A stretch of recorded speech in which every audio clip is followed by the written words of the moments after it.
샬롬. 우리 앞뒤로 한번 인사 한번 해보실까요? 이렇게 샬롬 히브리어인데요. 너무 쉽죠? 우리 앞뒤로 좌우로 이렇게 한번 인사 한번 하시겠습니다. 샬롬, 샬롬. 반갑습니다. 네. 파워포인트를 혹시 띄워주실 수 있으실까요? 오늘 말씀 제목을 같이 한번 선포해 보시겠습니다. 시작. 내가 역전시키리라. 내가 역전시키리라. 하나님은 역전의 용사가 되십니다. 아까 전에 저희 가정을 위해서 기도를 해주셨겠지만 그런 제 삶 가운데도 어떤 삶의 반전이 필요하고 역전이 필요한 그런 상황 가운데 있었습니다. 목사님으로부터 어떤 오늘 말씀을 좀 나눠달라는 그런 약속을 받았을 때는 상황이 괜찮았습니다. 근데 그렇게 약속을 하고 난 이후에 이런 일이 발생을 해서 오늘 집에 나오기 전에 저희 아내랑 이렇게 얘기하면서 이런 얘기를 했습니다. 여보, 오늘 가서 포도나무 교회 가서 금요 성령 집회 때 말씀을 전해야 되는데 왜 하나님은 꼭 이렇게 힘들 때 교회를 방문해서 말씀을 전하게 하는지 참 내 마음이 너무 어렵다라고 얘기를 하니까 저희 아내가 뭐라고 했게요. 참고로 저희 아내의 이름은 김야엘이고요. 야엘이라고 하는 거는 히브리어로 사냥, 산노루라는 그 뜻인데 사사기에 나오는 말씀입니다. 근데 저희 아내의 별명은 참고로 제가 한번 말씀드린 것 같은데 물 위를 걷는 여인입니다. 저보다 믿음이 너무나 탁월한데요. 세상에 감당할 수 없는 분을 제가 저희 집에서 지금 두 분을 모시고 있는데 한 분은 저희 따님이고 한 분은 저희 아내입니다. 그래서 저희 아내가 저한테 뭐라고 얘기를 했냐면 여보, 나는 이렇게 정말 이렇게 어렵고 힘든 상황 가운데 가서 교회에 가서 말씀을 나누려고 하면 그 되게 어렵거든요. 모든 문제가 잘 풀리고 아무런 문제가 없고 아이들도 잘 크고 아프지도 않고 취업도 잘 되고 돈도 잘 벌고 모든 것이 만사 형통일 때 교회 초청을 받아서 말씀 나누면 기분도 좋고 참 좋을 것 같은데 뭔가 삶의 어떤 어려운 무게 가운데 이렇게 있으면 마음이 참 어렵잖아요. 그런 상태에서 가서 어떤 집회를 한다든지 말씀을 나누려고 하면 참 그게 그렇게 생각만큼 쉽지가 않습니다. 그래서 제가 그렇게 좀 하소연을 했어요. 그래서 나오기 전에 그랬더니 저희 아내가 하는 말이 그거 감사한 거라고. 하나님이 당신 보고 힘 빼라고 하는 거야. 정말 불난 집에 부채질하죠. 당신이 힘을 주면 줄수록 하나님의 위대하심과 강하심이 안 드러나지만 당신이 힘을 빼면 뺄수록 나는 아무것도 아니라는 것을 인정하면 인정할수록 살아계신 하나님은 당신의 연약함을 통해서 하나님의 강하심이 드러나는 거야. 나는 그 하나님 믿어. 그러니까 정신 차리라는 거예요. 할렐루야. 제가 그런 분을 모시고 살다 보니까 제가 이렇게 흰머리가 많아졌습니다. 정말 저를 날마다 성화시키는데 혁혁한 공로를 세우고 계신 두 분을 모시고 사는 것이 얼마나 감사한지 모르겠습니다. 여러분, 우리가 성경을 읽다 보면 여러분 에스더 하면 여러분들이 너무나 유명하신 분이죠. 그리고 여러분 에스더 하면 어떤 말씀이 가장 먼저 떠오르세요? 네? 죽으면 죽으리로다. 그래서 에스더 그러면 죽으면 죽으리로다. 그래서 막 헌신하고 막 그렇게 하시잖아요.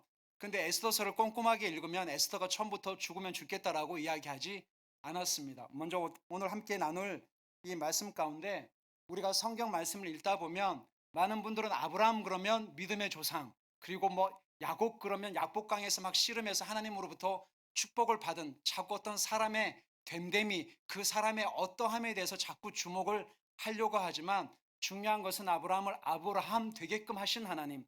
요셉이 꿈을 꿨으니까 너도 좀 꿈 좀 꿔봐가, 그것이 성경의 핵심이 아니라 요셉을 통해서 창세기 50장 20절 말씀처럼 요셉을 이집트에 노예로 팔려갔지만 요셉 한 사람을 통해서 만인의 생명을 구원하게 하신 하나님의 여심을 주목하는 여러분들의 삶이 되시기를 축복합니다.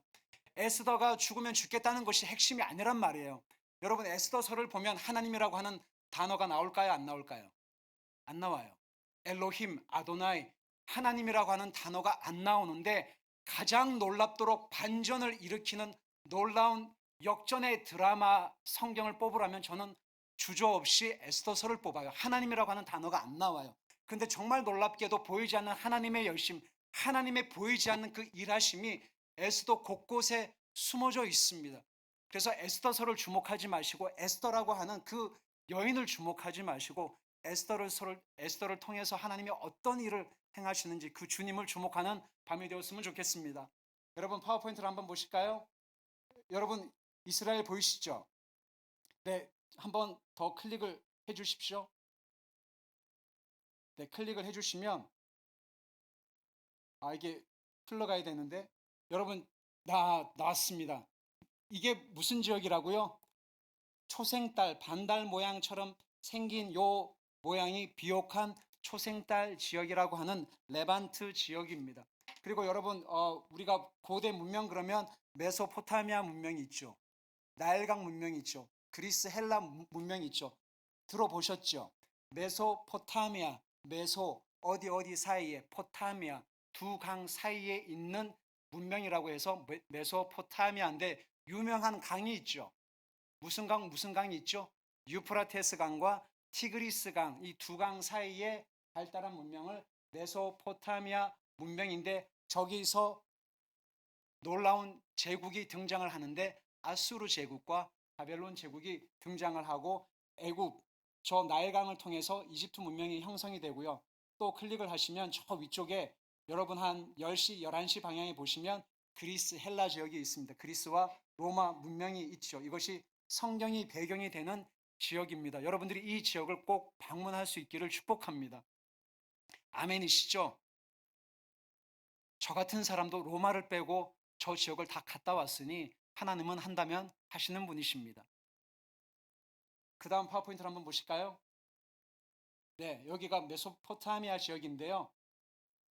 클릭을 한번 해주시죠. 오늘 그 에스더서의 배경이 되는 나라가 여러분 우측에 보시면 저 위쪽에 메디아라고 하는 지역이 있고 그 다음에 바사라고 하는 오늘날 여기가 어디죠? 이란이에요. 그래서 에스더서의 배경이 되는 땅이 바로 페르시아 제국, 오늘날 이란 땅에서 일어난 사건을 기록한 책이 바로 에스더입니다. 그 다음으로 넘어가겠습니다. 이거는 그렇게 안 중요하니까요.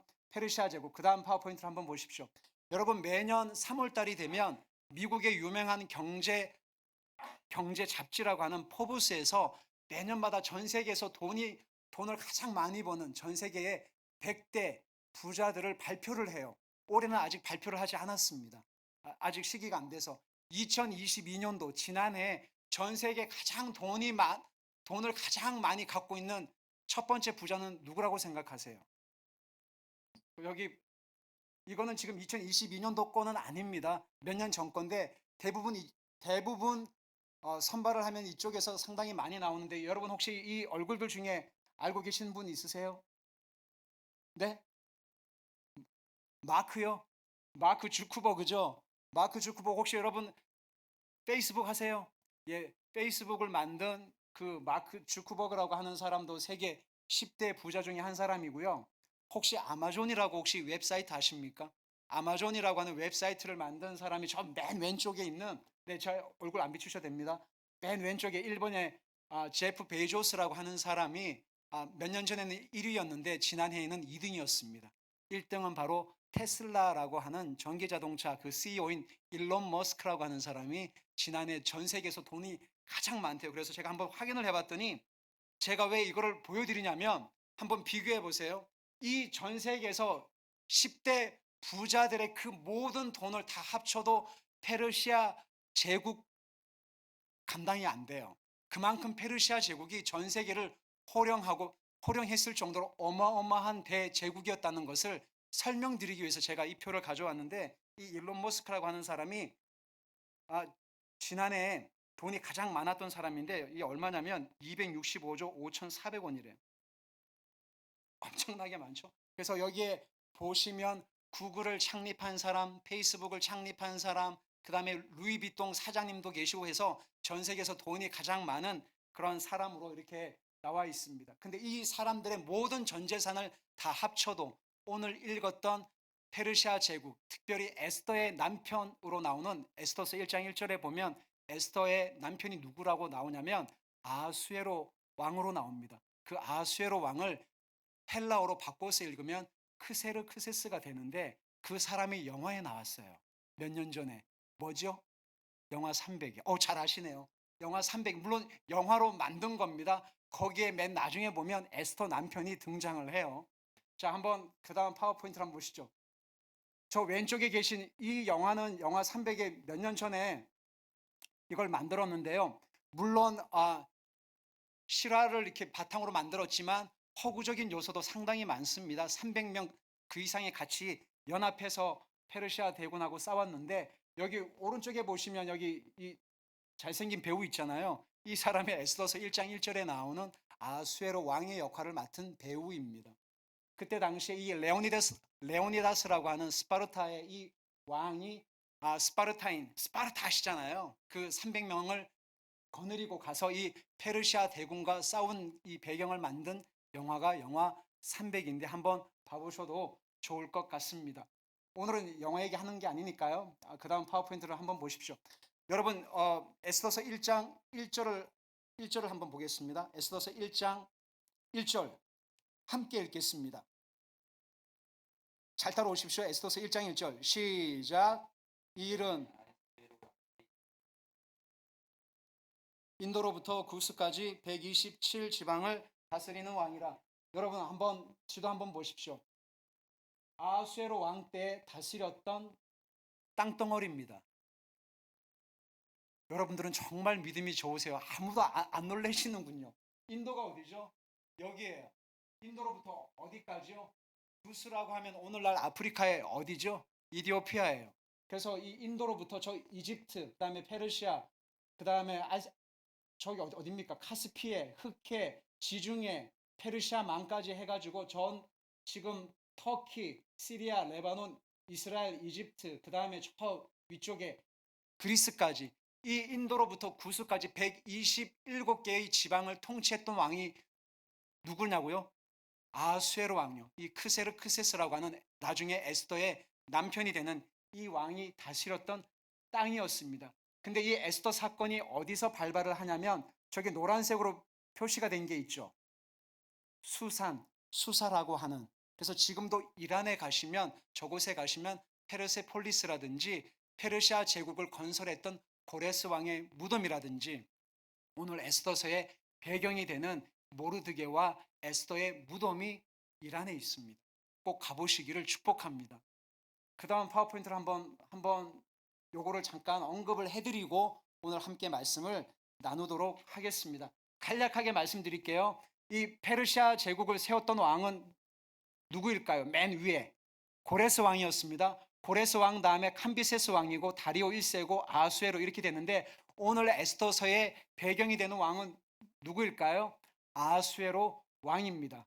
그래서 요것을 일단은 배경으로 하시고 이 얘기를 다 하려면 시간이 너무 갈 것 같아서 간략하게 말씀드리면, 고레스 왕이 고레스 칙령으로 인해서 바벨론 포로로 끌려갔던 유대인들 보고 너희들 예루살렘에 가서 다시 성전을 재건하라고 칙령을 내리게 되죠. 그것을 우리가 성경에 고레스 칙령이라고 하는데, 하다가 저 왕이 죽고 나서 중단을 하고 다리우스 1세 때 학개와 스가랴가 성전을 안 짓고 있으니까 빨리 성전을 다시 지으라고 이렇게 이야기를 합니다.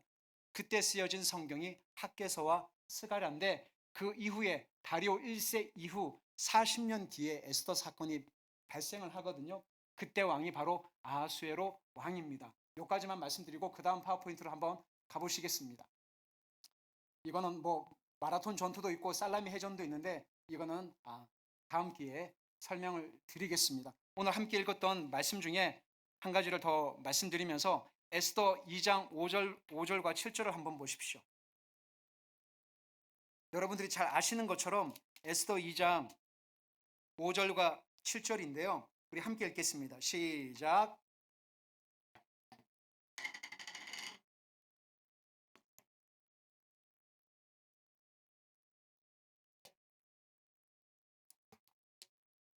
아멘. 여러분들이 잘 아시는 것처럼 에스더서 1장에는 원래 아수에로 왕의 왕비가 누구였죠? 와스디라고 하는 왕후가 있었죠. 근데 이 왕의 마음을 불편하게 해서 이 왕후가 잘 아시는 것처럼 폐위가 돼버려요. 그리고 이 2장에 보시면 그 수상궁에서 이제는 왕후 선발 대회를 합니다. 새로운 왕후를 뽑아야 되는데 이 에스더 2장에서 에스더는 어떤 사람이라는 것을 설명을 하고 있습니다.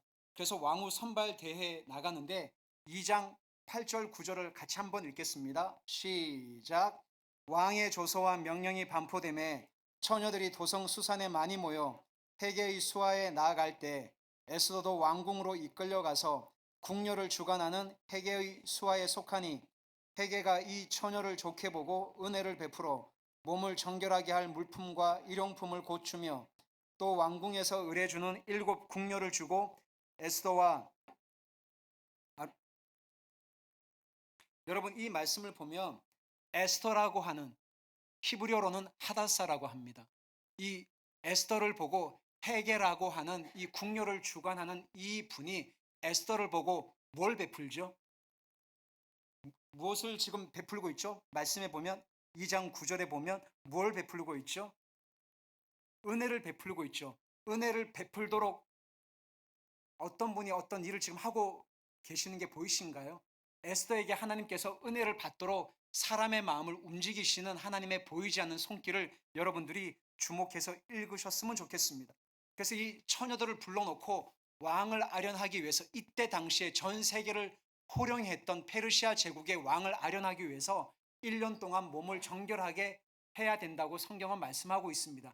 6개월은 모략기름으로 또 6개월은 다른 것으로 몸을 정결하게 하고 드디어 왕을 아련을 할 때 에스더만 아련했나요? 아니면 다른 처녀들도 있었나요? 다른 사람들도 다 그렇게 있었잖아요. 근데 왕으로 이렇게 뽑히는 것은 쉬운 일이 결코 아니었을 텐데 드디어 왕을 아련하러 가게 됩니다. 2장 16, 17절 잘 따라오십시오. 2장 16, 17절을 읽으실 때 에스더서에 특별히 몇 월, 몇 날, 며칠이 나오는데 여러분 반드시 잘 기록을 하셔야 됩니다.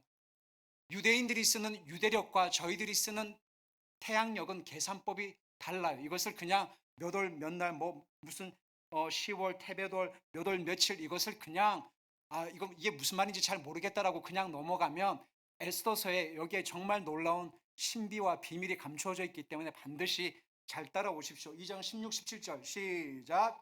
아수에로 왕의 제7년 10월 곧 데베돌에 에스더가 왕궁에 인도되어 들어가서 왕 앞에 나가니 17절 왕이 모든 여자보다 에스더를 더 사랑하므로 그가 모든 처녀보다 왕 앞에 더 은총을 얻은지라. 왕이 그의 머리에 관을 씌우고 와스디를 대신하여 왕으로 삼은 후에 사랑하는 여러분 누가 왕의 마음을 움직이고 있습니까?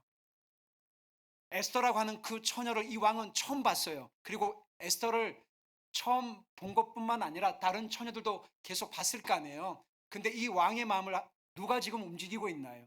왕의 눈을 누가 바꾸고 있나요? 하나님께서 그 왕의 마음을 움직이고 있다라는 것입니다. 여러분 다음 파워포인트를 한번 달력을 잠깐 보겠습니다. 여러분 여기를 한번 잘 보십시오. 여러분 이것이 유대인들이 지금 쓰고 있는 유대력인데 바깥쪽이 있고 안쪽이 있죠. 바깥쪽 여러분 12시 방향에 파란색으로 저게 파란색 맞죠? 1호를 그 밑에 검정 글씨로 뭐라고 적혀 있죠? 아비볼 니사노를 유대인들은 아비볼 니사놀 첫째 달 1월을 아비볼 니사놀이라고 이야기를 합니다.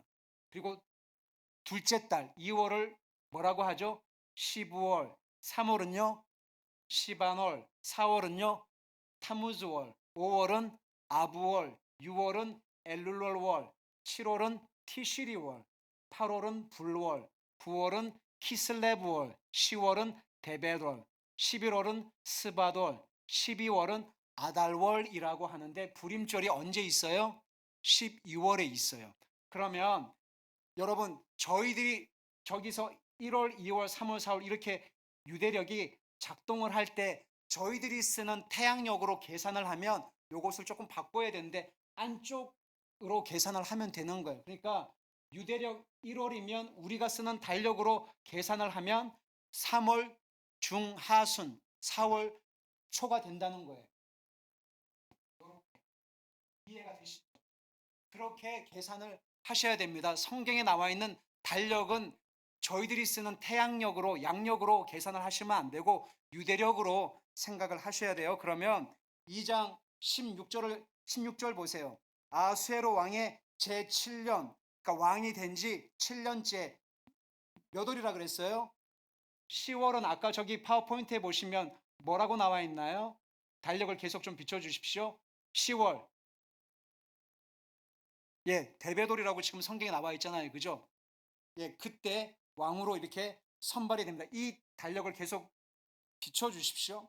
하나님께서 왕의 마음을 움직여서 드디어 에스더가 왕후가 됩니다. 이 왕후가 되는데 여러분 여기 에스더서에 하나님은 등장하지 않는데 중요한 중요 인물 네 사람이 등장을 하는데 에스더의 양아버지 누구죠? 모르드게. 그 다음에 에스더 그리고 유대인을 너무너무나 싫어한 함무다다의 아들 아말렉 자손의 후손인 누구요? 하만. 그리고 또 누가 등장을 하죠? 까먹었다. 모르드게, 에스더, 하만, 아수에로 왕 이렇게 네 사람이 가장 핵심적인 멤버로 등장을 합니다. 근데 이 아말렉 후손인 이 하만이라고 하는 사람이 돈이 굉장히 많았어요. 그래서 왕의 신임을 얻고 총애를 얻어서 이 권력 서열의 2인자가 되었습니다. 이 2인자로서 정말 놀라운 그런 권세를 가졌던 이 사람인데 이 하만이라고 하는 사람이 유대인을 너무너무나 싫어했어요. 모든 사람이 다 자기 앞에 무릎을 꿇고 엎드리고 인사를 다 하는데 유일하게 이 하만이라고 하는 사람한테 무릎을 꿇지 않고 인사를 하지 않았던 사람이 있죠. 누구죠? 에스더서에 읽어보면 에스더의 아버지인 모르드게가 무릎도 꿇지 않고 인사를 하지 않아서 괘씸해가지고 이 하만이 열이 받은 거죠. 그래서 저 사람을 죽여버려야 되겠다라고 알아보니까 이 사람이 유대인이라는 것을 알게 되죠. 그랬더니 이 사람이 악에 받쳐서 저 한 사람만 내가 안 죽이고 이 페르시아 제국에 흩어져 살고 있는 모든 유대인들을 내가 죽여버리겠다라고 결심을 하게 됩니다. 여러분 처음 듣는 이야기 아니시죠? 이거 성경에 나오는 이야기입니다. 그렇게 해서 이 사람이 결심을 합니다. 이 사람을 뭐라고 결심을 하냐면 이 유대인들을 내가 죽여버려야지. 언제 죽일까라고 제비를 뽑아요. 거기서 기원된 절기가 부림절입니다. 자, 우리 한번 따라해 보실까요? 푸림. 푸림이라고 하는 한글 성경에는 부림이라고 되어 있는데 히브리식 발음은 비읍 발음이 아니라 피읍 발음이에요. 그래서 푸림이라고 하는 말은 제비를 뽑다, 제비를 던지다에서 나옵니다. 그래서 현재 이스라엘의 푸림절은 다음 달이에요. 3월 7일인가 8일에 부림절이 있어요. 실제로 매년마다 그렇게 행사를 합니다. 여러분 한번 달력을 보시겠습니다. 잘 보십시오. 3장 7절 함께 읽겠습니다.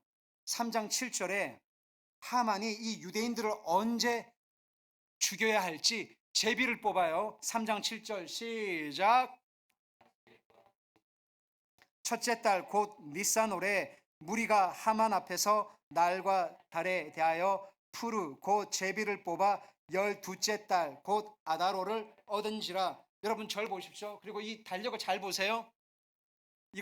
이 말씀을 별표를 한 두세 개는 하셔야 돼요. 그리고 이렇게 말씀을 할 때 많은 분들이 정말 놀라워하지 않는 걸 보고 제가 굉장히 당혹스러워한 적이 여러 번 있었습니다. 여러분 이 말씀을 딱 읽고 나서 저 같은 경우는 이 말씀을 읽고 저는 정말 깜짝 놀랐거든요. 등골이 오싹했습니다. 하나님 진짜 기가 막히시다. 제비를 뽑는데도 이렇게 간섭을 하시는구나. 하만이 제비를 언제 뽑죠? 이 말씀에 보면 첫째 달 곧 니산월에 저기 12시 방향에 한번 보세요. 1월이죠. 그죠?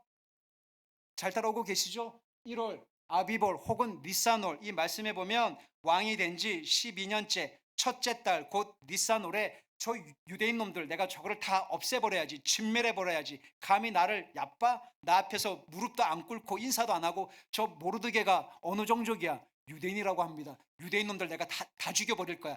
저것도 내가 언제 죽이지라고 1월 달에 제비를 뽑아요. 그래서 제비가 나왔어요. 몇 월 달이 나왔어요? 푸르 곧 제비를 뽑아 언제 나왔죠? 그게 네? 12째 달 곧 아다로를 어딘지라. 12째 달이 어디예요? 12째 달이 여기잖아요. 1월에 제비를 던졌어요. 유대인들을 죽여야지 하고 1월에 던졌는데 2월 달이 안 나오고 3월 달이 안 나오고 삥 돌아가서 12월 달이 나온 거예요. 아직도 안 놀래세요? 1월 달에 제비를 던져서 2월 달에 나오면 끝났잖아요. 이제 이해가 되시는구나. 1월 달에 던졌는데 2월 달이 나오면 도망도 못 가고 어디로 가요? 시간이 촉박하잖아요. 그죠? 1월 달에 제비를 던졌는데 유대인들을 죽여야지 짠! 제비를 던졌는데 하필 나온 날이 무리들 앞에서 증인을 딱 세워놓고 던졌는데 12월을 아달월이라고 얘기를 해요. 기가 막히죠? 안 하셔도 됩니다. 1월 달에 던졌는데 12월을 얻은지라 12개월 동안 시간을 벌게 하신 하나님. 그래서 제가 너무너무나 놀랬다라는 것입니다. 등골이 오싹했다라는 겁니다. 1월 달에 던졌는데 2월 달이 나오면 어떻게 돼요? 끝나는 거잖아요. 그냥 도망도 못 가고 피하지도 못하고 어떻게 할 방법이 없었는데 1월에 이 니산월에 제비를 던졌는데 12월 달이 나왔으면 적어도 12개월 동안 시간을 벌게 하시는 하나님. 내가 너희를 안 버렸다. 내가 너희를 포기하지 않았다. 내가 너의 삶 가운데 지금 개입하고 있다. 간섭하고 있다. 걱정하지 말아라. 나는 너의 삶을 역전시킬 수 있는 살아계신 하나님이시다. 이 도표를 기억하시라는 말입니다. 그래서 이 말씀이 정말 두렵고 놀랍고 흥분되고 가슴 떨렸던 말씀이 지금 방금 읽었던 에스더 3장 7절의 말씀이었습니다. 사랑하는 여러분, 우리의 삶에 지금 눈에 보이진 않지만 개입하고 계신 분은 누구십니까? 하나님이시죠. 그래서 근데 참 놀랍게도 이 하만이 여기서 안 멈추고 왕한테 은 1만 달란트를 돈을 드리고 왕의 호감을 얻게 되죠. 그리고 나서 이 하만이 이 모르드게를 죽이기 위해서 어떻게 하죠? 자기 집 앞만 장대를 세우게 됩니다. 50규빗 되는 장대를 세우죠. 여러분 1규빗이 한 몇 센티미터가 될까요? 1규빗은 보통 고대 근동사회에서 팔꿈치부터 여기 가운데 손가락까지의 길이를 얘기하는데 어떤 분들은 45cm 혹은 어떤 학자들은 50cm로 그렇게 이야기를 하는데 46cm, 50규빗을 46cm로 계산을 하면 장대 높이가 23m가 나와요. 와, 한 사람을 죽이기 위해서 23m의 장대를 세우는 게 하만이에요. 얼마나 그 사람 마음 안에 이 악독과 이 분노와 죽이고 싶은 마음이 얼마나 컸던지 그렇게 이 사람을, 이 유대인들을 죽이려고 하는데 3장 13절 한번 읽겠습니다. 3장 13절 시작.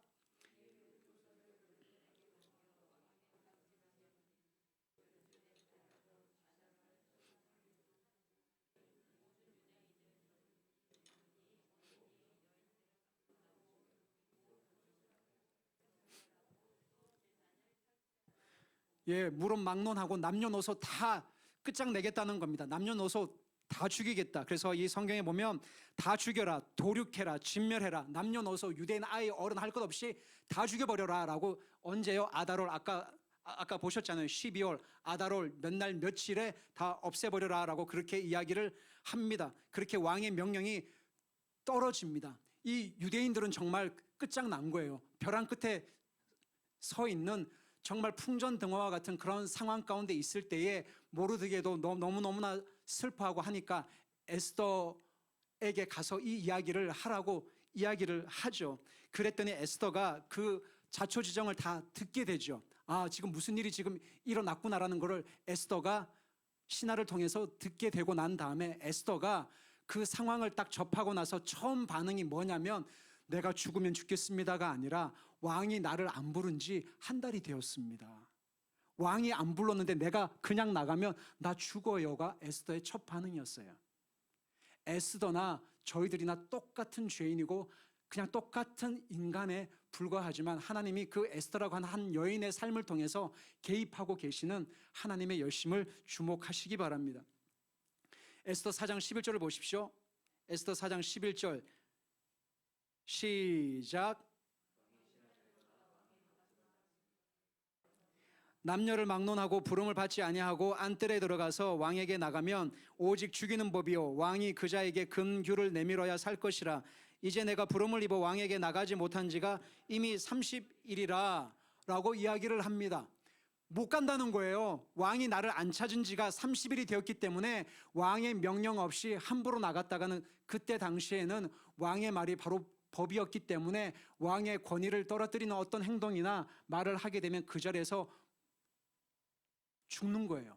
그러니까 에스더가 이렇게 이야기를 합니다. 그랬더니 모르드게가 네가 안 간다면 하나님은 하나님의 방법대로 우리 유대인들을 구원하겠지만 너와 너희 집안은 망할 것이다라고 얘기를 하니까 에스더가 그제서야 뭐라고 얘기하죠? 나를 위해서 기도해 주세요. 내가 3일간 금식하고 물도 안 마시고 금식하고 내가 왕 앞에 나가겠습니다.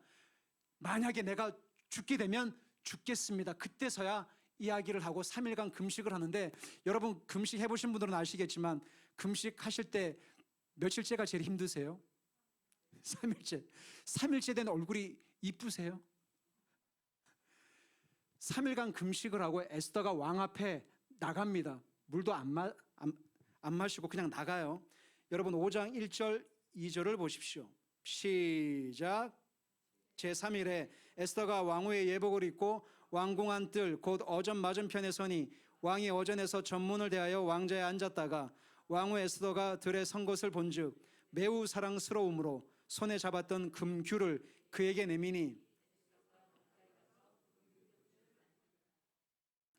와, 3일 동안 금식한 얼굴이 되게 이뻤나 봐요. 누가 왕의 마음을 움직이고 있죠?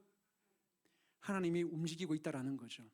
에스더가 왕으로 간택이 될 때부터, 그리고 해계로부터 은총을 입을 때부터 끊임없이 하나님이 에스더의 삶 가운데 계속적으로 개입하고 계시는 하나님의 보이지 않는 손길을 여러분들이 에스더서를 읽으실 때 알아볼 수 있기를 축복합니다.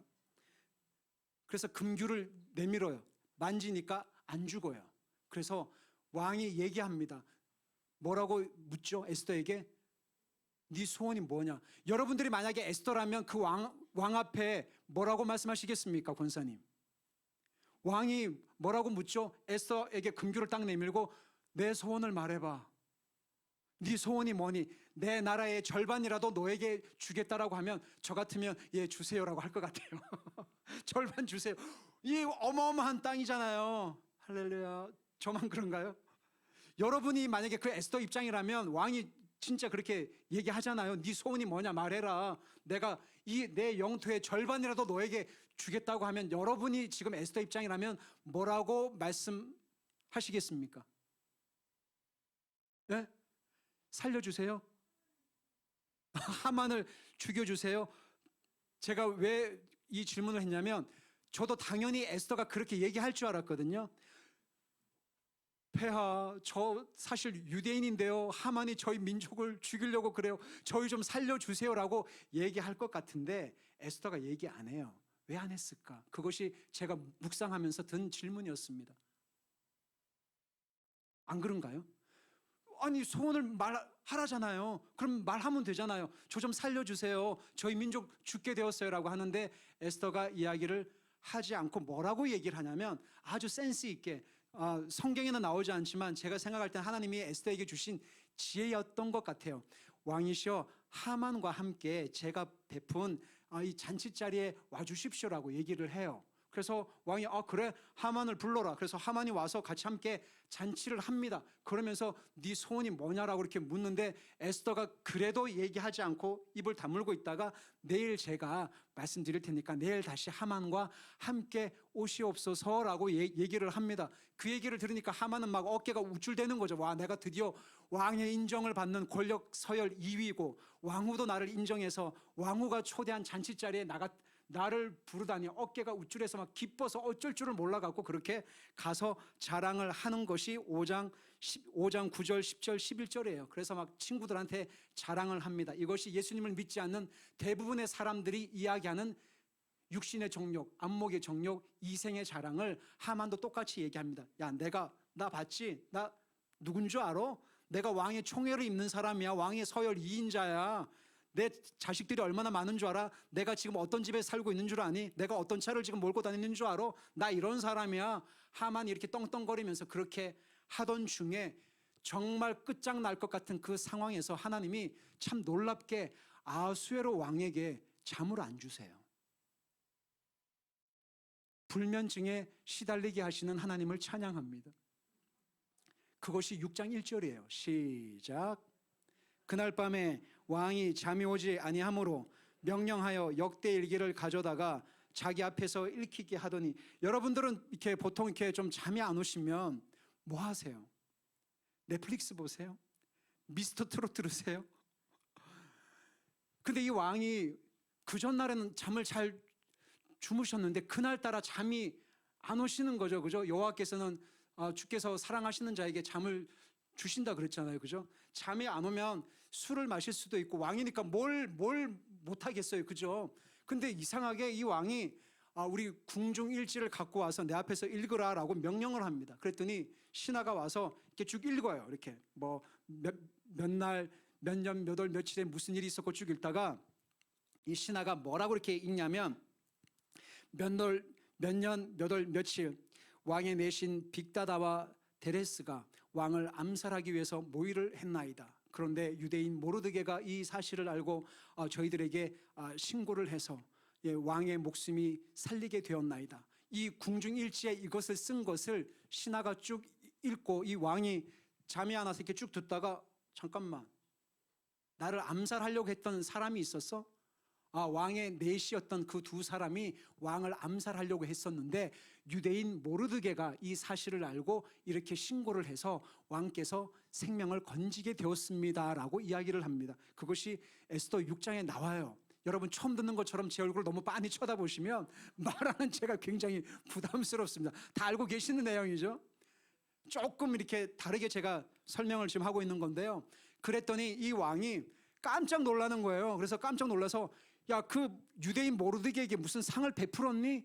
혹시 뭐 이렇게 상을 줬어? 이렇게 관직이나 명예나 뭐를 좀 해줬니라고 이렇게 물었더니 아무것도 안 베풀었습니다. 했더니, 아이고 세상에, 아니 내 목숨을 건진 이 사람한테 아무런 상을 안 베풀었단 말이냐라고 이렇게 하는 중에, 여러분 보통 사극을 보시면 왕이 밖에 있는 신하를 부를 때 어떻게 부르죠? 그걸 한번 상상해 보세요. 뭐라고 부르죠? 사극을 안 보시는구나. 오직 기도와 말씀하세요. 사극을 보시면 이 왕이 있다가 이렇게 그 어전에 앉아 있다가 밖에 뭐라고 이렇게 호령을 합니까? 이리 오너라요. 여봐라, 걔 아무도 없느냐? 딱 이렇게 왕이 딱 하잖아요. 그걸 한번 상상해 보세요. 페르시아 왕이 이렇게 얘기를 해요. 걔 밖에 아무도 없느냐 이러니까 놀랍게도 그 타이밍에 우리 하만 형님께서 왕을 아련하기 위해서 마침 왕궁 안뜰에 있다라고 성경은 이야기를 하는 게, 이 기가 막힌 타이밍을 만드신 하나님을 찬양합니다. 이 하만이 마침, 그래서 6장 4절을 함께 읽겠습니다. 시작.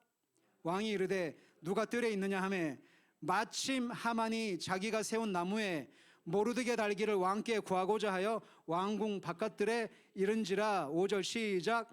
측근 신하들이 이르되 하만이 들에 섰나이다 하니 왕이 이르되 들어오게 하라 하니, 마침 하만이라는 말에 빨간색으로 별표를 하십시오. 어떻게 타이밍이 이렇게 만들어질 수 있을까요? 이해되시죠? 하만은 왜 왔죠? 하만은 왕을 왜 만나러 왔죠? 모르드게를 죽이려고 왕께 이야기하러 왔는데 왕은 그날 밤에 잠이 안 와가지고 왜 이렇게 잠이 안 오지? 한번 일지를 한번 읽어봐라 하다가 누가 나의 생명을 구원했다는 그 얘기를 듣고, 그런 사람에게 상을 베풀어야지, 걔 밖에 아무도 없느냐? 딱 이러니까 신하들이 하는 말이 하만이 있나이다. 그러면 왕이 어떻게 얘기하죠? 보통 사극에 들라하라 이러잖아요. 들라하라, 하만 들라하라. 그러니까 하만이 딱 와가지고 하만이 얘기를 하기도 전에 왕이 먼저 얘기를 하죠. 뭐라고 얘기하죠? 야, 내가 정말 상을 베풀고 싶은 사람이 있다. 정말 관직을 주고 싶은 사람이 있다. 정말 그 사람을 좀 높여주고 싶은데 뭐 좋은 생각 없니? 라고 왕이 물어봅니다, 하만에게. 근데 그 하만이 그 왕의 말을 듣고 하만은 무슨 생각을 했을까요? 너무 쉬운 질문이죠. 자기에게 왕이 또 상을 베푸는가 보다. 야, 이게 웬 떡이냐. 야, 역시 나는 은 1만 달란트가 참 효과가 있어. 왕은 역시 나를 너무 사랑해. 역시 나는 너무너무나 잘 나가는 인생이야. 이러면서 하만이 너무 좋아가지고요. 야, 내가 정말 이 사람을 정말 높여주고 싶고 막 관직도 주고 싶고 막 이 사람을 좀 이렇게 올려주고 싶은데 뭐 좋은 생각 없니? 하만이 막 자기가 왕이 자기한테 그렇게 할 줄 알고 뭐라고 얘기하냐면 하만이 욕심이 많죠. 왕이 입고 있는 왕복을 벗어서 그 사람한테 입혀주시고 왕이 타고 다니는 말에 그 사람을 앉히시고 왕이 지금 쓰고 있는 왕관을 그 사람 머리에 씌우셔서 왕이 가장 총애하는 신하에게 그 말을 끌고 다니게 하면서 왕이 존귀케 여기는 사람은 이와 같을 것이다. 이 사람은 진짜 멋진 사람이다. 이 사람은 정말 존중받아야 마땅한 사람이다라고 그렇게 동네방네 이렇게 얘기를 하라는 거예요. 하만이 정말 원하는 게 뭘까요? 여기서 자기가 왕이 되고 싶은 거잖아요. 왕관도 쓰고 왕복도 입고 왕이 타는 말을 타면은 결국은 자기가 뭐가 되고 싶다는 얘기죠? 왕이 되고 싶은 거예요. 아주 무서운 야심을 갖고 있는 그런 사람이었습니다. 그렇게 하니까 아수에로 왕이 뭐라고 얘기하죠? 야, 그거 진짜 좋은 생각이다. 네 말대로 하겠다라고 할 때 하만은 그래, 이거 드디어 내가 왕복을 입는구나. 그런 생각을 하던 찰나에 너 가서 그거 모르드게한테 가서 해. 빠짐없이 해. 즉시 해. 빠짐없이 해라고 성경에서 얘기를 해요. 10절, 6장 10절 시작. 이에 왕이 하만에게 이르되 너는 내 말대로 속히 왕복과 말을 가져다가 대굴 문 앞에 앉은 유다 사람 모르드게에게 행하되 물은 내가 말한 것에서 조금도 빠짐이 없이 하라. 할렐루야. 조금도 빠짐이 없이 하라. 하나님은 역전의 용사가 되십니다. 하만은 유대인을 죽이려고 온갖 모략과 계략을 썼지요. 그리고 장태까지 그렇게 23m나 되는 자기 집 마당에 그걸 세웠죠. 그리고 제비를 뽑아서 유대인들을 완전히 멸절시키려고 홀로코스트 사건을 만들었죠. 그런데 하나님은 지금도 살아계셔서 역사하시고 개입하고 계시다라는 것입니다. 참 놀라운 그 하나님을 바라보게 됩니다. 결국은 하만은 어떻게 합니까? 왕의 왕명을 거역할 수 있어요? 없어요? 할 수 없잖아요. 그래서 왕의 명령대로 가서 모르드게를 하면서 모르드게를 높입니다. 그리고 너무너무나 두통이 심해서 집에 오니까 아내가 한마디를 하죠. 하만의 아내가 당신이 유대인 모르드게한테 이렇게 당했으니까 당신은 모르드게 못 이겨. 그런 불길한 예언을 합니다. 참 불난 집에 부채질을 하세요. 그렇게 하고 에스더가 부른 두 번째 잔치 자리에 왕과 하만이 갔는데 왕이 또 그러죠. 에스더한테 에스더야 나의 왕후여 그대의 소원이 무엇이뇨? 내가 나라의 절반이라도 너에게 주겠다라고 하니까 그제서야 에스더가 왕의 마음이 진심인 것을 알았어요. 그리고 이때 이야기하는 것이 바로 타이밍이라는 것을 에스더가 알고 이야기를 합니다. 그랬더니 왕이 깜짝 놀라죠. 그래서 누가 너의 민족을 죽이려고 하느냐라고 했을 때 바로 하만이 했습니다라고 하고 결국은 하만은 어떻게 되죠? 여러분이 다 아시는 것처럼 자기가 세운 장대에 자기가 달려서 죽게 됩니다. 아멘. 7장 10절을 보십시다. 7장 10절 함께 읽겠습니다. 7장 9절 10절 시작.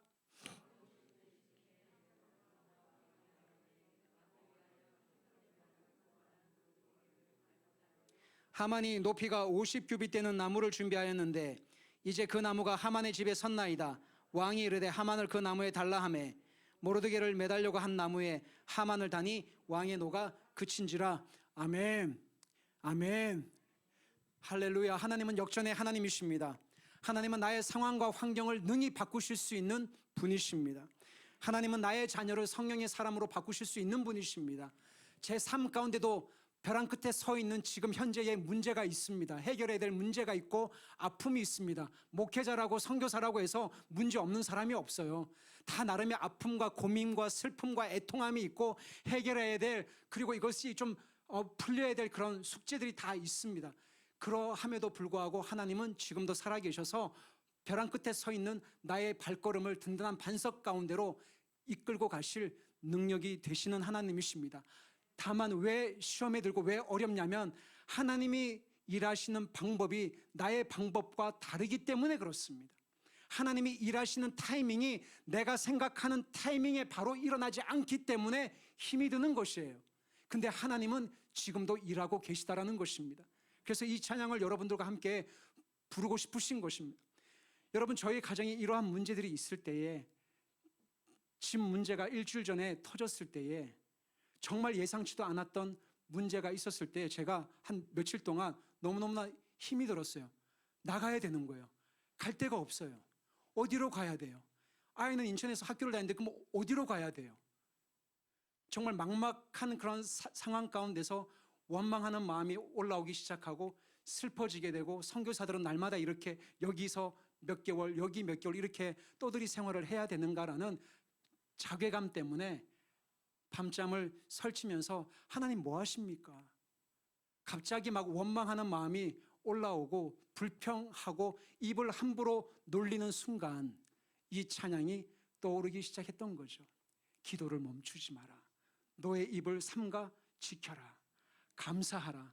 하나님은 너의 처한 모든 상황과 환경을 지금도 불꽃 같은 눈동자로 지켜보고 있다. 너는 안 된다라고 하고, 나는 끝났구나, 나는 죽었구나, 우리는 갈 데가 없구나, 우리는 끝났구나라고 할 때에 하나님은 일하신다라는 것입니다. 유대인의 대적 하만은 집안이 멸망을 하고, 여러분들이 잘 아시는 스토리인 것처럼 유대인들은 생명과 재산을 되찾게 되죠. 그리고 죽임을 당하지 않습니다. 그러면서 결국 오늘 읽었던 이 말씀처럼 하나님이 어떻게 바꾸셨냐면, 하나님의 백성이 대적에게서 벗어나 평안함을 얻게 하셨습니다.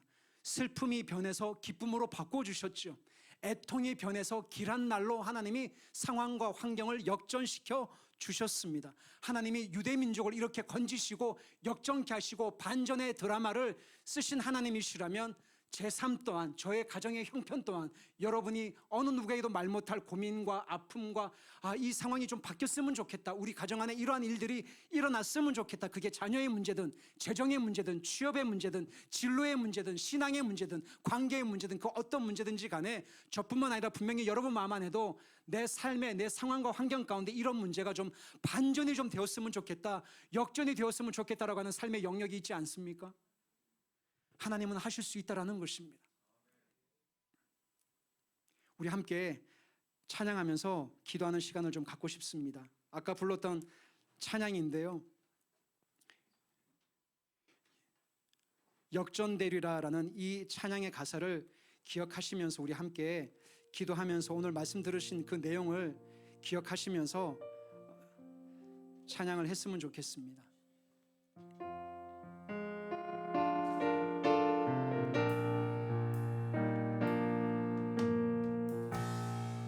기도를 멈추지 마라.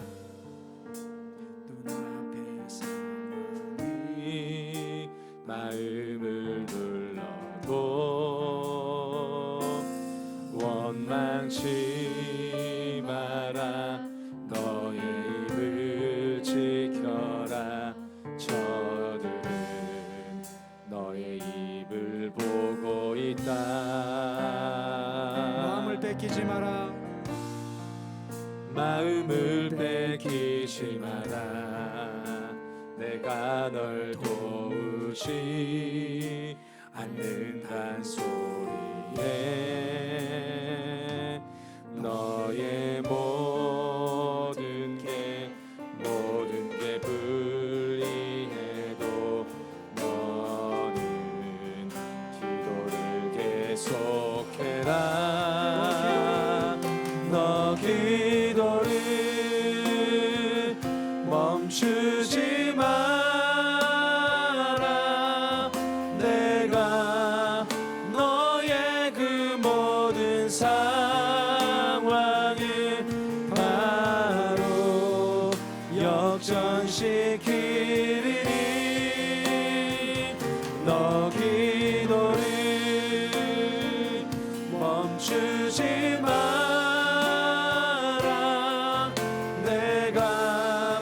잠시도 쉬지 않고 모든 걸 지켜보고 있으니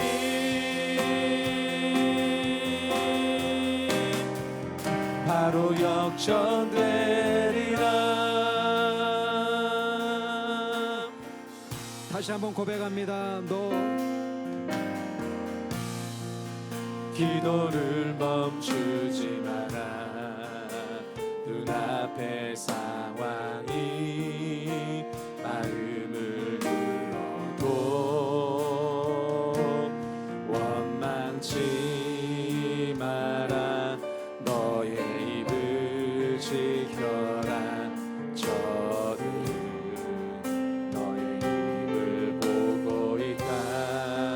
마음을 뺏기지 마라. 마음을 뺏기지 마라. 내가 널 도우지 않는단 소리에 너의 모든 게 불리해도 넌 기도를 계속해라. 너 기도를 멈추지 마라. 너 기도를 멈추지 마라. 내가 너의 그 모든 상황을 바로 역전시키리니. 너 기도를 멈추지 마라. 내가 잠시도 쉬지 않고 모든 걸 지켜보고 너 기도를 멈추지 마라. 너 기도를 멈추지 마라. 내가 너의 그 모든 상황을 바로 역전시키리니. 너 기도를 멈추지 마라. 내가 잠시도 쉬지 않고 모든 걸 지켜보고 있으니.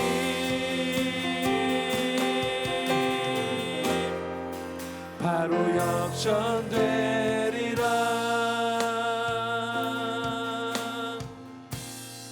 우리 이 시간에 함께 말씀 들으신 내용을 가지고 기도하는 시간을 잠깐 갖겠습니다. 여러분 가운데 하나님 이 상황이 좀 역전되었으면 좋겠습니다. 그게 여러분이 가지고 계신 재정의 문제일 수도 있고 또 가정의 문제일 수도 있고 또 자녀하고의 그런 관계에서 오는 문제일 수도 있고 저에게는 또 그런 문제들이 또 있습니다. 아이가 아프고 또 집을 구해야 되는 그런 시급한 문제들이 있지만 여러분들에게는 여러분 나름의 그런 기도 제목이 있을 거라 생각을 합니다. 오늘 에스더서 이 말씀을 통해서 하나님은 내가 처한 상황과 환경을 변화시킬 수 있는 분이십니다. 성경은 그렇게 증언하고 있습니다.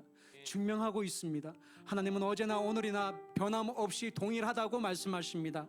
에스더를 통해서 유대인들이 정말 풍전등화와 같고 죽음에 내몰렸던 그들의 목숨과 생명과 재산을 보호하셨고 그들을 살리셨던 하나님이 지금도 살아계셔서 저희들과 함께 하신다면, 그분이 살아계신 게 분명하다면, 이 성경의 말씀이 진리라면, 하나님 내가 지금 처한 상황과 환경이 어떤지 아시죠? 내가 정말 마음 가운데 오랫동안 기도하고 고통스러워하고 이 문제가 풀어지고 해결되어지고 역전케 되어지고 반전케 되어지는 내 안에 이런 아픔들이 있는 거 하나님 아시죠? 그것이 여러분들 가운데 어떤 문제인지는 잘 모르겠지만 이 부분들을 하나님 앞에 올려드리면서, 하나님 오늘 에스더서 이 말씀을 통해서 역전의 용사가 되신 하나님, 살아계신 하나님, 나의 상황을 반전시킬 수 있는 그 하나님 앞에 도움을 구하오니, 하나님 나의 상황과 환경을 변화시켜 주시고 상황과 환경 가운데 상황과 환경을 바라보고 있는 나의 마음을 바꾸어 주셔서 하나님을 전심으로 신뢰하고 하나님의 하나님 되심을 의지하는 나의 삶이 되어줄 수 있도록 은혜를 베풀어 주시옵소서.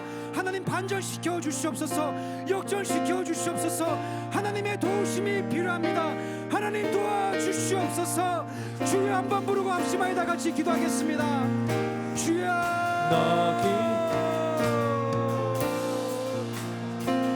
멈추지 마라. 내가 너의 그 모든 하나님 나의 상황을 만족시켜 주시옵소서. 내가 처한 상황과 환경 가운데 고통 가운데 머물고 있는 나의 삶을 새롭게 하여 주시옵소서. 아버지 우리의 마음을 새롭게 하여 주시옵소서.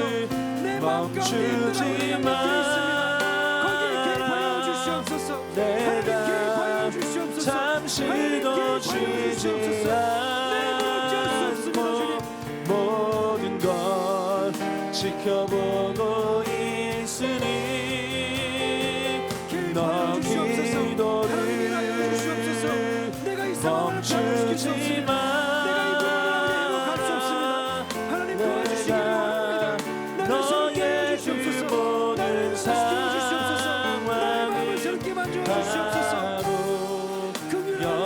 역전시키리니 너 기도를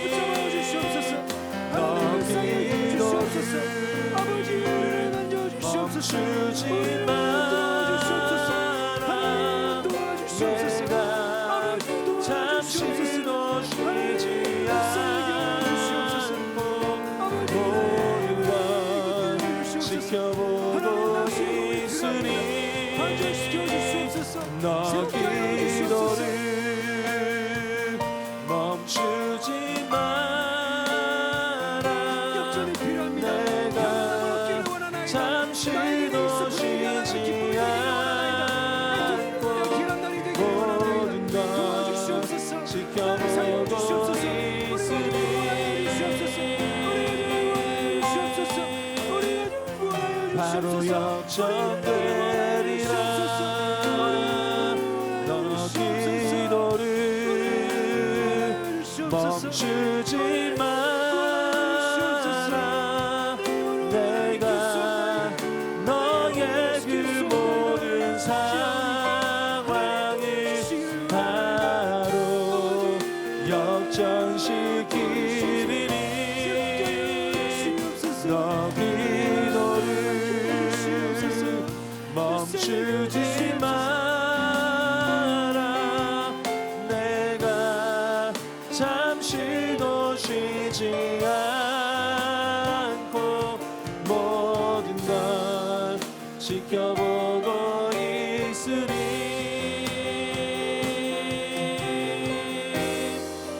바로 역전되리라.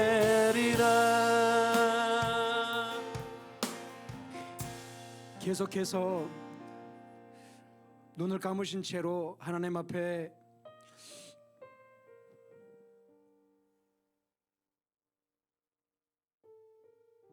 여러분 교회를 위해서 기도하실 때에 특별히 목회자 자녀들, 선교사 자녀들 빗나가고 있을 때, 아픔이 있을 때에 얼마나 세상 사람들로부터, 가까이 있는 사람들로부터 손가락질을 받는지 몰라요. 저분은 목사님인데 자녀들을 왜 저렇게 키웠나? 저분은 선교사라고 하는데 애들은 왜 교회 안 나오나? 그런 말을 들을 때 죽고 싶을 정도로, 자살하고 싶을 정도로 미쳐버립니다. 그렇게 키우려고 했던 게 아닌데, 하나님 앞에 잘 살려고 했는데 그게 그렇게 잘 안 되더란 말입니다.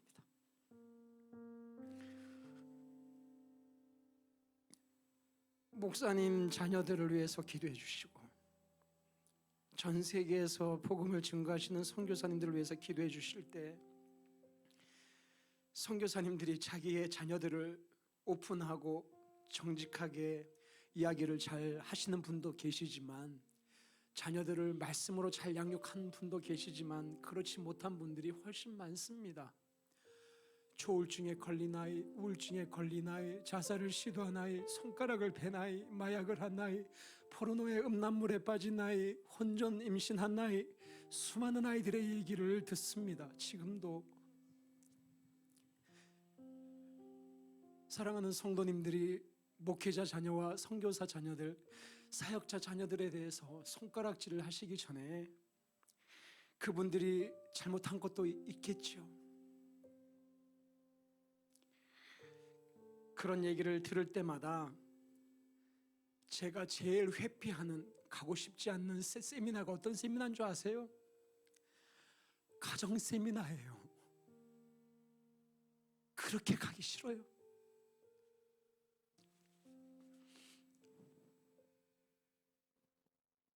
수도 없이 갔기 때문에 그래요. 해보려고 하는데 잘 안 되는 거예요. 아이들하고 좋은 관계를 맺기 위해서 그렇게 하는데도 잘 안 되는 거예요. 그래서 가정 세미나를 안 가요. 그 후로는 너무너무 마음에 상처를 받아서, 너무너무 괴로워서, 저 집은 되는데 왜 우리 집은 안 되나? 저 가정은 되는데 왜 우리 아이들은 안 되나? 그게 너무너무나 제 마음 가운데 깊은 고통입니다. 어떻게 해야 되나? 저만 그런 줄 알았는데 많은 선교사님들 가정 안에 이런 아이들과의 문제로 인해서 고통받는 선교사님들이 계시는데, 그런 분들에게 손가락질 하시기 전에 그 아이들의 영혼을 위해서 기도해 주셨으면 좋겠습니다. 하나님, 저희 아이들뿐만 아니고 지금 선교지에 나가 있는 아이들 가운데 집을 나가서 아직 안 돌아오는 아이들도 있고, 코로나로 힘겨워하는 아이들도 있고, 우리 MK 아이들도 있고, 목회자 자녀들도 있는데, 그 아이들 하나님, 교회가 있는 모습 그대로 받아들이게 해주십시오. 은혜로 구원받았다고 하는데, 하나님의 긍휼로 우리가 구원받았다고 하는데, 왜 우리는 교회에 나오는 그 아이들을 엄한 잣대를 가지고, 엄한 기준을 가지고, 나의 기준을 가지고 그 아이들에게 매서운 말을 하고, 종교적인 그 관점을 가지고 그 아이들을 지적질을 하고 훈계를 하고 고치려고 하는지. 그래서 그 아이들 속에 교회에 대한 원망과 비난과 하나님에 대한 원망과 비난이 있는데, 하나님, 사랑하는 아버지, 사역자들 자녀들, 목회자 자녀들, 선교사 자녀들 가운데 그 아이들의 영혼을 하나님 만져주시고, 세상 가운데 나아가고 있는 그 아이들의 영혼이 다시 아버지의 품으로 돌아오게 해주시고, 하나님의 온전하신 사랑 가운데서 치유되어지고 회복되어지게 하여 주시옵소서. 너희들은 죽지 말고 다시 살아나게 하여 주시옵소서. 어찌하여 매를 더 맞으려고 나아가느냐? 다시 살아나게 하여 주시옵소서. 무너진 가정들이 다시 회복되어지게 하여 주시옵소서. 살려 주시옵소서. 주여, 한번 부르고 합심하여 다같이 기도하겠습니다. 주여, 나 기도를 멈추지 마라.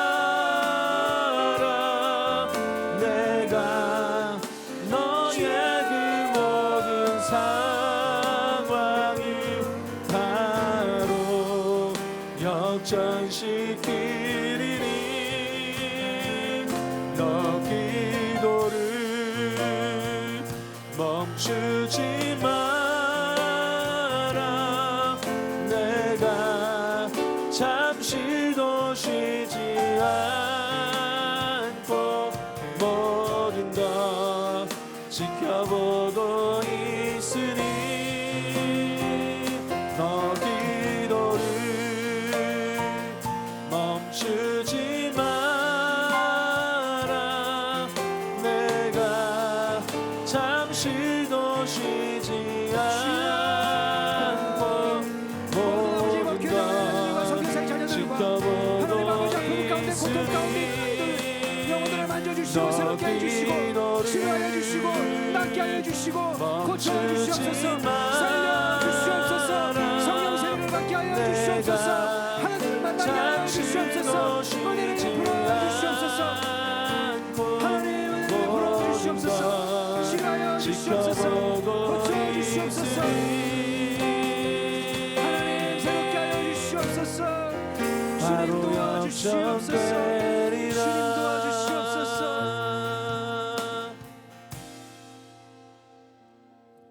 한 가지만 더 기도하겠습니다.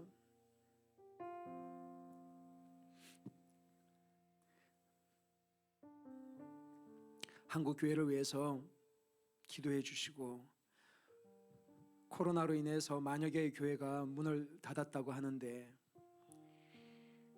하나님, 이 어려울 때에, 힘들 때에, 고환율, 고금리, 고유가, 고물가라고 하는 이 사중고의 경제적인 위기까지 덮쳐서 많은 교회들이 어려움 가운데 있고 또 선교의 후원이 끊기고 선교사들이 철수하는, IMF 때도 그러했는데 지금도 그런 유사한 일들이 일어나는 걸 보면서 한국 교회를 불러주신 그 선교적인 부르심, 그 사명을 그 어떤 어려움이 와도 포기하지 않게 하여 주시옵소서. 어려울 때 그 사람의 진면목이 드러나는 것처럼 선교는 돈으로 하는 것이 아니라 하나님께서 하나님의 방법으로 한다고 그렇게 많이 훈련받고 설교 듣고 강의 듣고 했는데 정작 현실적인 어려움에 부딪히고 했을 때 저희들의 밑바닥이 드러나는 것 같아서 하나님 참 부끄러울 때가 많이 있습니다. 한국교회가 선교를 포기하지 않게 하여 주옵소서. 그리고 선교사님들이 재정적인 어려움으로 인해서 이 선교의 부르심에 있어서 타협하지 않도록 도와주시고 불러주신 그 땅, 그 민족, 그 한 영혼 한 영혼을 사랑하는 그 아버지의 마음으로 주님 오실 길을 준비하는 하나님 정말 사랑하는 선교사님들의 삶이 될 수 있도록 한국교회가 선교의 부르심을 망각하거나 하나님 그 어려움 가운데 타협하거나 포기하지 아니하도록 선교적인 교회로 더욱더 전진해 나갈 수 있도록, 그래서 하나님 아버지 주님 다시 오셨을 때에 잘했다 착하고 충성된 종이라고 칭찬받는 한국교회 포도나무 교회가 되게 하여 주시옵소서. 우리 합심하여 주여 한번 부르고 다시 한번 간절히 기도합니다. 주여, 너 기도를 하나님 아버지 감사합니다. 멈추지 마라. 내가 너의 그 모든 하나님 아버지 한국교회가 다시 한번 성경에 대한 부르심과 역전시키리니 하나님의 그 부르심 가운데 나갈 수 있는 아버지 삶이 될 수 있도록 인도하여 주시옵소서. 멈추지 마라. 내가 잠시도 쉬지 않고 모든 것 지켜보고 하나님 아버지 도와주시옵소서. 당신의 마음으로 너 성교하며 하나님 어떤 어려움 가운데 그 사람의 멈추지 마라. 내가 너의 그 모든 상황을 바로 역전시키리니 바로 역전되리라.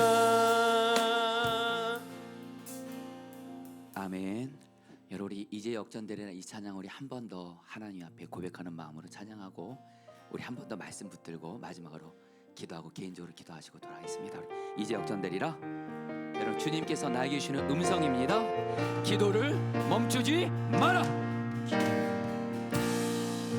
기도를 멈추지 마라. 눈앞의 상황이 마음을 눌러도 원망치 마라. 원망치 마라. 너의 입을 지켜라. 저들은 너의 입을 보고 있다. 마음을 뺏기지 마라. 마음을 뺏기지 마라. 내가 널 도우지 않는단 소리에 너의 모든 게 너의 모든 게 불리해도 너는 기도를 계속해라. 너 기도를 멈추지 마라. 내가 너의 그 모든 상황을 바로 역전시키리니 너 기도를 멈추지 마라. 너 기도를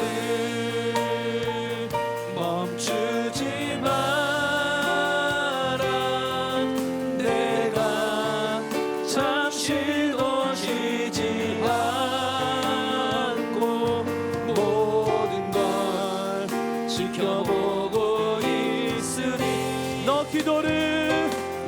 기도를 멈추지 마라.